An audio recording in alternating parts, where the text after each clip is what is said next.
ബ്രിട്ടീഷുകാർ ഭരിച്ചതിനേക്കാൾ രൂക്ഷമായിട്ടുള്ള രീതിയിലാണ് ഭരിച്ചോണ്ടിരുന്നത്. ഈ വസ്തുത നമ്മൾ മനസ്സിലാക്കണം. ഈ വസ്തുത മനസ്സിലാക്കാതെ നമ്മൾ ഏതെങ്കിലും രാഷ്ട്രീയ പാർട്ടിയുടെ പുറകെ അല്ലെങ്കിൽ അവർ ചെയ്യുന്ന രീതി തന്നെ ഫോളോ ചെയ്ത് കഴിഞ്ഞു കഴിഞ്ഞാൽ ഒരു പ്രയോജനം ഉണ്ടാവില്ല. ഒരിക്കലും നമ്മൾ ഇന്ന് നിലവിലുള്ള വക്കീലന്മാരെ ഡിപ്പെൻഡ് ചെയ്യാൻ പാടില്ല. കാരണം അവർക്ക് അസോസിയേഷൻ ഉണ്ട്, ബാർ അസോസിയേഷൻ എന്നൊക്കെ പുറമെ ഉണ്ടാക്കി വെക്കുമ്പോൾ അവര് ഈ ജുഡീഷ്യറിയിലെ ബ്രിട്ടീഷ് സിസ്റ്റത്തിൽ തന്നെയാണ് കൊണ്ടുപോകുന്നത്. അവർ ഏതെങ്കിലും ഒന്നോ രണ്ടോ വക്കീലന്മാർ നല്ല രീതിയിൽ പ്രവർത്തിച്ചു കഴിഞ്ഞാൽ അവരുടെ സന്നദ്ധ പോകും. അത് മാത്രമല്ല അവർ ആ സിസ്റ്റത്തിൽ നിന്ന് ഔട്ടാവും, അവർക്കൊരു കേസും പിന്നെ കിട്ടില്ല. അതുകൊണ്ട് അവർ ശബ്ദം ഉയർത്തില്ല. അങ്ങനെയുള്ളവരെ കയറ്റി ഇതിന്റെ അകത്ത് ഈ 1 India 1% ആശയത്തിലേക്ക് കൊണ്ടുവന്ന് വെച്ച് കഴിഞ്ഞാൽ ഒരിക്കലും ഈ ഭരണഘടനാപരമായിട്ട് പ്രവർത്തിക്കാൻ അനുവദിക്കില്ല.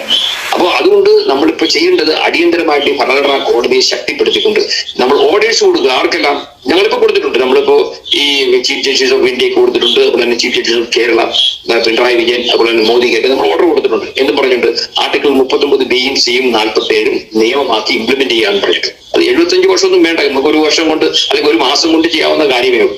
അതൊന്നും